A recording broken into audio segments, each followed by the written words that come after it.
Welcome back to the Baseball Odds Watch podcast with me, Eddie Virgil, your host with the most. I know it has been a very, very long time. I haven't, done one of these in a while. Uh, just life, life has kind of been lifing, but we're back. There's so much to talk about that has happened in the last few weeks that I haven't been on the pod um, that we had to go over because it's been wild. Baseball's been wild. It's only going to get even wilder. This has been a fun season because of it, because of all this drama and all this stuff that's happened. Baseball has become insanely entertaining. Insanely entertaining.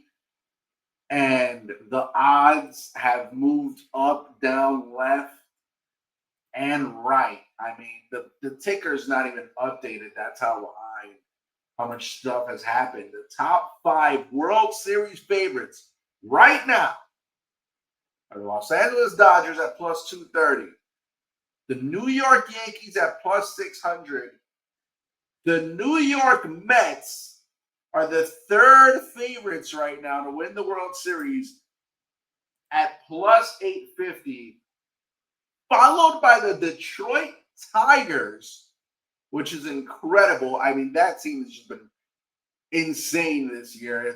They've always been fun to watch, but even more fun, I think, this year than years before, which we'll get into. And then the Philadelphia Phillies are the fifth favorites at plus 1,200. These odds, again, according to FanDuel, followed by the Cubs, the Astros, the Padres. The Giants have moved into the top 10 above the Atlanta Braves. And that rounds out the top 10. And obviously, that is because of the Rafi Devers trade. What a trade. What an incredible weekend, right? Like, we got to go through this a little bit because first things first, we've had the off-season drama. And if you're not caught up, let me just catch you up on that. Devers comes into this offseason. He's the Red Sox third baseman. He's one of the most prolific power bats in baseball right now. He's not a good defender, though. Subpar defensively, bottom third defensively. And this is known. But a few years ago, knowing this, the Red Sox made him a huge contract offer up over $300 million. Now, a couple years in, they're tired of the bad defense. They realize they need a better glove if they want to win, because the AL East isn't exactly super strong right now. So it's a winnable division. However, you need to play defense. If anybody could learn anything from the Yankees last year, it was that you still got to play good defense to win. You can't just pitch and hit. You've got to play good defense because it lost the Yankees the World Series. Now, late in the offseason, the Red Sox sign Alex Bregman. But this becomes a very public thing because, again, your big money guy, your franchise player, is Rafi Devers. It's Rafael Devers. And all of a sudden, you sign somebody to essentially take his job. And you make it public. That was the thing. This is where everything went wrong in Boston to me. Everything was done out in public. Everything was done in front of the cameras. And so every response was in front of the cameras. There weren't these behind closed doors conversations between the Red Sox front office and Rafi Devers. There weren't these behind closed doors conversations between mentorship figures in the Red Sox organization like a David Ortiz, a Manny Ramirez, a Pedro Martinez, right? These weren't happening behind closed doors. These were happening in the open. There were challenges being made to Devers. And they tell him, look, put your glove down. You don't have to play third. Now, I already went over that. And Devers feels how he feels about it. Now, where Devers did mess up was criticizing Red Sox ownership. You don't want to do that. But it's also kind of unfair that they're allowed to openly criticize him and he's not allowed to, opine back. So once that happened, this was a recipe for disaster for one of these sides. Like something was going to have to give between either ownership or Devers already. And then during the season, Tristan Casas, their first baseman, gets injured, and they want Devers to go from DH to playing first base. Devers says no. You've got guys in this farm. There's free agents. There's trades. You guys got to figure this out. Now here we are. After sweeping the Yankees and Devers hitting a home run in that final game, Rafael Devers is pulled out of the terminal where the Red Sox are waiting to fly to Seattle, and they tell him, nope, you've been traded to the San Francisco Giants. Now, did the Red Sox make the wrong move is the question that is still to be answered. Because in reality, they're not keeping Devers' contract. The Giants are taking all of Rafi Devers' contract on. What's remaining of it, all $200 million of it. The return player-wise is not something that people are saying is much. Because you got Jordan Hicks, who's a struggling starter. He doesn't have a lot of control of his pitches. And his ERA is showing it. It's up over 6. You got another pitcher that you immediately designated for assignment. So you sent him down to AAA. And then a couple of prospects, one of them being Jose Bayo. They're not like top tier prospects, but they're prospects, right? They were some of the best ones the Giants had to offer. I think they should have shopped them around. You could have found a team that would have been willing to take on Devers' contract and give you some good return for Rafi Devers. But the Red Sox wanted to send a message. The Red Sox wanted to send a message. And it was either you get with the program or you're not going to be here. And we don't really care what we get for you. In that sense, I think the Red Sox end up losing because you've kind of shown the rest of the league and even your own players, especially young players who are immature, who do say and do dumb things, right? You've got Jarren Duran, your all-star center fielder, who tends to get into arguments with people. You sent a message of, you're going to do what we tell you to, and you're going to shut up and like it, or you're not going to play here. And I don't know if that was the right message to send. Especially when you're now trying to develop because, oh, by the way, you gave up your most prolific bats, and now you've got to somehow find a way to replace him either in the offseason by signing someone or developing someone, or Roman Anthony, right, or whoever it's going to be. Now, another point has been raised that Masataka Yoshida can hit. He's just too hurt to play defense. So there, I kind of get it. Leave the spot open. So I'm starting to see both sides as time goes on and why this needed to happen. Now, moving to the Giants, because this trade immediately had its impact on the Giants as a team and the rest of the division, because Devers gets to San Francisco, goes 1 for 4, 2 RBIs or 1 RBI immediately. Immediately. Now, the odds in the NL West, that is the scariest division in baseball right now, have changed. Because the Giants are, in fact, the second place team in the NL West. You know? And then the odds, the Dodgers are still the heavy favorites at minus 1,300.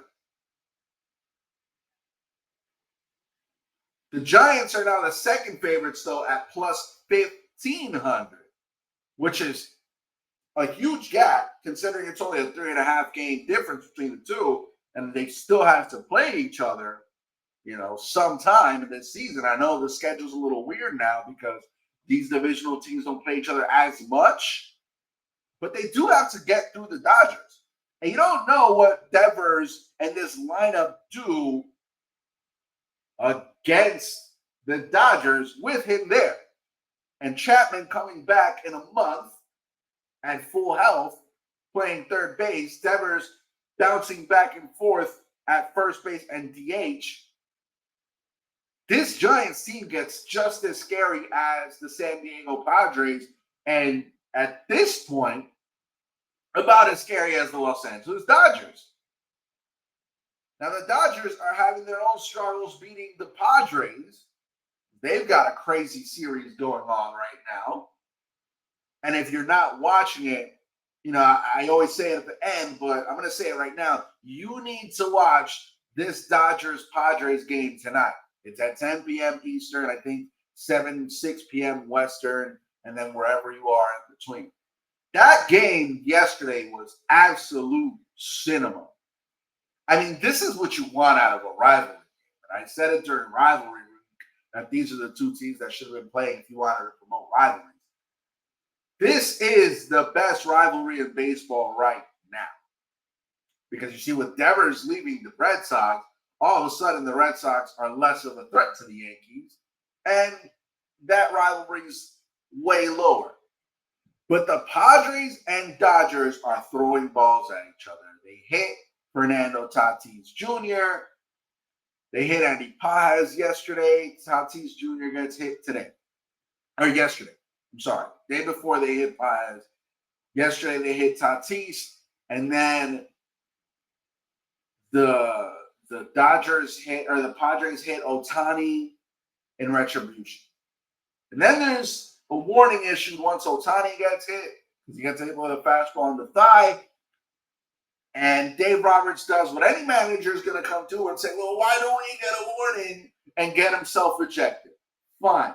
Both benches are warned, though. But someone gets hit later on in the game, and this is the part that's not being talked about enough.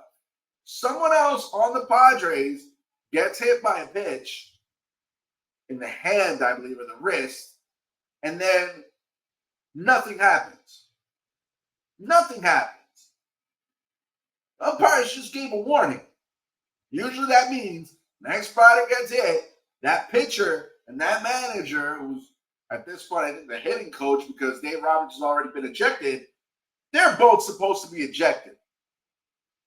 Nothing happens. And Manny Machado kind of came out on the field and said, well, what's the point of the warning? And he was livid. And I get Manny Machado's stance in that position, because what is the point of the warning?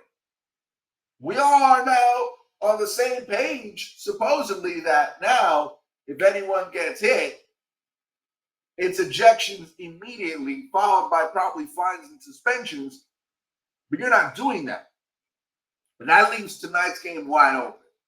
Now, what I don't know is, we'll see. I mean, maybe there will be a warning issued before first pitch, but tonight's going to be a crazy game. That's going to be a fun game to watch, and I, for sure, am going to watch it. Now, There's another side, going back to the Rafi Devers trade. There's another side of this, and it's what happens to the Red Sox now because you traded him, your best hitter, a prolific power bat, a half game back from a wild card spot. And then the next day, sure, I think they won, but now yesterday he got shut out by Brian Wu. And I believe they're playing right now as we speak. So we'll pop into that game in a second to see what that's looking like. But you traded away your best bat by a lot. And you were a half a game back from a wild card spot and not too far back, not like unsalvageable back from the division at 5 games. Now you're 5.5 back, again, half game back from the wild card. In a year that the Yankees are kind of limping to the finish line. Right, like right now, they are the favorites at minus 380 to win the AL East, sure. But how strong are they? They haven't scored in the last 3 games. They're in the midst of a losing streak, which is now at 4 games, right? Or no, that might be at 5 games. You just swept the Yankees, so you know you can beat them with the lineup that you had, but you made the trade. You're in 4th place in the AL East now, behind 2 teams that are now starting to surge. Now, supposedly, they think they can still pull it off this year. What the front office has come out and said, but you kind of have to come out and say that after you just traded your best hitter. You have to, or you're going to lose your job. You can't come out and tell the fan base that's been waiting for a good team, hey, we'll get them next year. So the Blue Jays are hot because that whole lineup is hot right now. Bichette's hot. Barger's hot. Clement's hot. Vladdy's having a great year since signing his new contract. So the Rays are hot. Brandon Lowe's hot. Brandon Lau's hot. Josh Lowe's hot. Junior Caminero and Jonathan Aranda out of nowhere is one of the best hitters in all of baseball. The Orioles are not at all a threat, and that left Boston. The Orioles not being a threat, I've always been really disappointed in because it's your own fault. It's your own fault. You didn't do anything that could significantly help you this offseason. Now, in the NL East, the Mets, they fell apart last night. Absolutely blew it. You had your closer in and everything. You're up 4-1 on a really struggling ball club, the Atlanta Braves, that are still trying to find their footing this season. It might be over for them. And you lost against a team that has collapsed themselves this year. I mean, they were up 10-4. The Braves were up 10-4 on the Arizona Diamondbacks, who are another team who has fallen apart this season, with the 9th inning with 1 out and lost. That just goes to show you about where the Braves are this year. They are not the playoff team we thought they would be when Acuna and Strider came back healthy. They have not looked like it. I mean, Acuna doesn't really look super comfortable just yet, but he'll figure some things out. But I don't think this team as a whole is going to be anywhere near as good as they were last year or in years before. I think this is going to be one of the worst years that the Atlanta Braves have in a few seasons. Now, the Mets did fall apart last night, but they are the favorites at minus 185. The second favorites are the Philadelphia Phillies, who I have harped on at plus 155, have plateaued. They're not going up from here. They've leveled out. They've kind of gotten stuck. And it's starting to show with the turmoil in the dugout. Yesterday, Nick Castellanos got benched by the Phillies manager, whose name is escaping me right now, because he criticized him for pulling Castellanos the game before because he went with some speed and defense. So Rob Thompson said, okay, we're going to go with speed and defense for the rest of that game. That was it, right? And this is a part of baseball. This happens. If your big hitter's not going to get another at bat, but he's not necessarily the best player defensively, and you got a better option on the bench for the 8th and 9th inning, put him in. It happens. Now, Castellanos didn't like that. He made some comments, and the very next day, Castellanos gets benched. Do with that what you will, but for me, it's just more evidence of frustration because this team has stopped. They've stopped elevating. There is no more up. They've flattened out, they've leveled out, and it's only down from here at the end of this plateau, unless they do something insanely drastic. And I don't think they're going to. You see, they could. They need a new catcher because Realmuto's coming up on a contract year and he's aging anyway. So maybe they sign him for cheap, but you've only gone so far with this team. You've only gone so far. And that's about where you're going to continue to get. So you got to make a big trade at the deadline, or you got to make a big trade or signing this offseason, or that's it. Or maybe you might want to explore blowing this franchise up and starting over. Because right now the only beneficiary of things is the Mets. That the rest of this division has gone cold. And I'm not going to sit here and blame Rob Thompson for what's going on with the Phillies because it's not his fault. But there are a lot of managers that have taken the blame for poor performance this season. So I wouldn't be surprised if the drastic move the Phillies end up making is firing Rob Thompson. Again, I don't think he's one of there are some managers out there that don't need to have their jobs right now. I don't think Rob Thompson's necessarily one of them. But the front offices right now are cutting off heads. We saw it with the Devers trade, but we also saw it really. The Rockies fired Bud Black because they're terrible. The Orioles fired Brendan Hyde because they're terrible. And the Pirates fired Derek Shelton because they are also terrible. But I don't like that.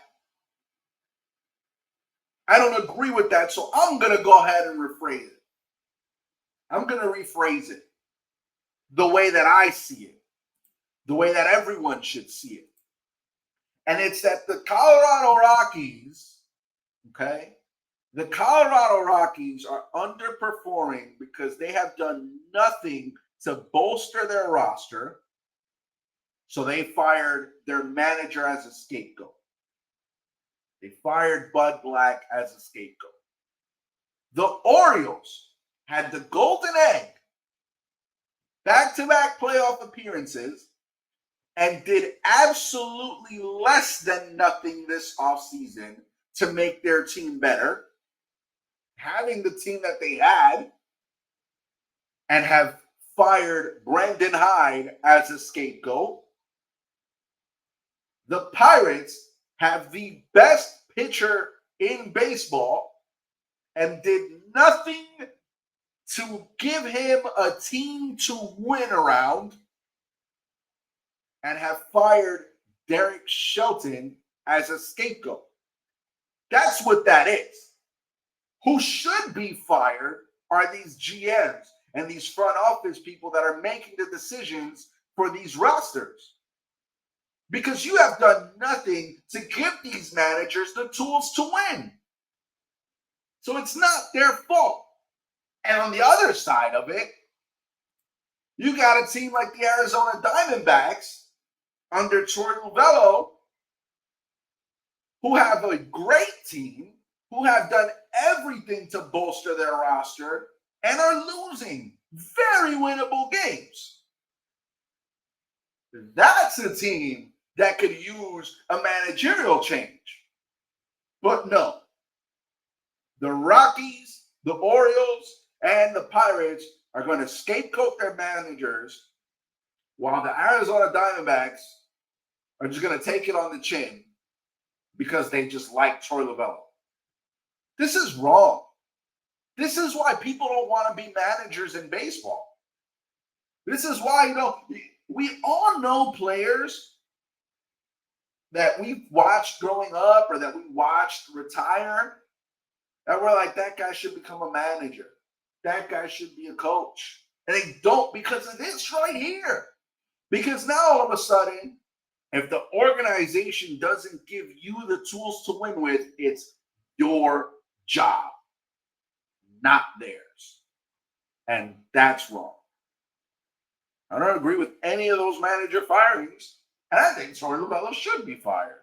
Not that I don't like him, but that is a prime example of a team that's trying to do everything to win, but they need a new guy in charge of that lineup. They do. They really do. And then there's the Central and the way that the Cubs are running away with the NL Central after they went and bought a manager, essentially. They stole Craig Counsell from the Brewers, right? And then the Tigers, they went and got AJ Hinch because even though he, got fired for cheating, they knew he could put together a ball club. And now look at those two teams running away with the respective Centrals. The Cubs are taking off with the NL Central. The Tigers are way running away with the American League Central. Pete Crow Armstrong with the Cubs is on pace for more than just a 40-40 season. He's going to be an all-star. If he's not an all-star, I don't know what we're doing anymore. But the real one is the Tigers, because Tarek Skubal's going to win the Cy Young in the American League again, back-to-back years. And on top of that, the lineup is so good right now. Everybody on that team is hitting. Kerry Carpenter, Riley Green, Spencer Torkelson, Parker Meadows, guys coming off the bench. But the big ones are Spencer Torkelson, right? Gleyber Torres, I forgot to mention, but Spencer Torkelson and Javier Baez. Spencer Torkelson and Javier Baez are having their best seasons offensively right now with these Detroit Tigers. And this was a team that kind of snuck and crawled their way into the playoffs last year. They're not doing that this year. They're dominating. They're 9.5 games above the defending divisional champions, the Guardians. 9.5 games against 9.5 above the division champs, the Guardians. That's insane. The second place team is almost 10 games back. There's nobody catching them in that division. Like, the Cubs are great. Don't get me wrong. They're going to win that division. They're 6.5 above the Brewers, who are the defending divisional champions in the National League Central. And they're going to win that division the way PCA is playing. And then Seiya Suzuki's been an RBI machine for them. They don't have a Tarek Skubal backed by a Jack Flaherty. Their question mark, and the question mark of the entire NL Central really is the pitching. But that team's going to win a lot of games. Kyle, that lineup of Happ, Tucker, PCA, Horner, Suzuki, who am I forgetting? That's been an absolute dog for the Cubs. That lineup is hard to mess with, especially in a 3-game series or a 5-game series. A 7-game series, that's where it's going to get a little tough for the Cubs, right? Like if you run into the Dodgers in the CS or you run into the Mets, that's where it's going to get tough for you because you can't out-hit good pitching in a 7-game series. But in a 3 or a 5, those are like one swing series. With those Tigers, it's hard to think that they're not the American League champions this year. I love it. I think they're going to be. I think they're going to be the champions. So when we look at that, the Tigers find themselves in the top 10, in the top 5, I should say, in the World Series. Odds at plus 900 for the first time this year. They have the second best odds for any team in the American League behind the Yankees. And I honestly think the Yankees are only above them because they did it last year. Honestly. Because they got there last year. Because they won the American League last year. Because if we look at the league winners odds, which I rarely look at, I'm going to look at them now. The Yankees are plus 220 favorites. The Tigers are plus 330. Only 110 points back. That's not that much. That's really not that much. So it is a toss-up between these two teams, whether the World Series odds show it or not. And then there's the toss-up in the AL West. And it's, two teams that I think are just...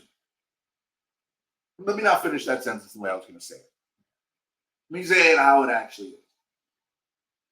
The Detroit Tigers, or the Seattle Mariners and the Houston Astros, it's a two-team race between them. The Astros are in first place, so they're the favorites at minus 290. And again, they are the defending divisional champions in the American League West. The Astros minus 290, defending ALS champs, followed by the Seattle Mariners, who are plus 420 underdogs. And I thought this would be a three-team race. Excuse me. I thought this would be a three-team race with the... Oh, my goodness. I'm getting hiccups like I'm 5 years old. I thought this would be a three-team race with the Rangers. But it's not going to be. Because the Rangers look like the Mariners from last season. They can't hit with all the pitching that they have. The way Brian Wu stepped it up. Castillo. Kirby's back. I mean, that was the Mariners. Now, granted, it's not like the Mariners have a great lineup. They just happen to have Cal Raleigh, who's leading all of baseball in home runs right now. Been going back and forth with Aaron Judge. The shutouts have caught up in the home run race that the Yankees have had, so Cal Raleigh's taking it. He's running with it. Now, what if Cal Raleigh gets hurt?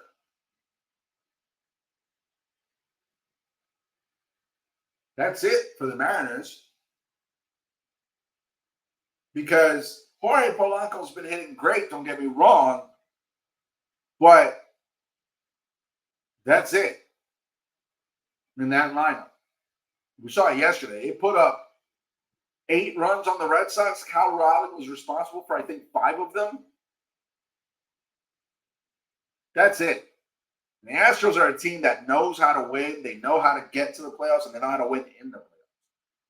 So as much as my heart wants the Mariners to win this division, because I just want to see that team with all that good pitching get to the playoffs at least, and then we can see what they can do. I don't think they're going to. They don't, and it's unfortunate. And when you look at the wild card, I mean, sure, they're there, but Guardians are a half game back. The Red Sox are a half game back. The Twins are a game back. So let's see what happens with the Mariners. Right now, you can pretty much book it that the Astros and Hunter Brown are going to be there. I don't know if Cal Raleigh and the Mariners are. That's the show pretty much. What am I watching the rest of this week and into this weekend? Well, tonight I'm watching Padres Dodgers. Again, that's just going to be cinema. Like cinema. I had to see how this series ends. And then Mets Braves, you should watch that too, because I'm curious to see if this is the turning point in the Braves season. I don't think it is. I think they're kind of stuck Like that's it for them. And then this weekend, it's going to be Mets Phillies.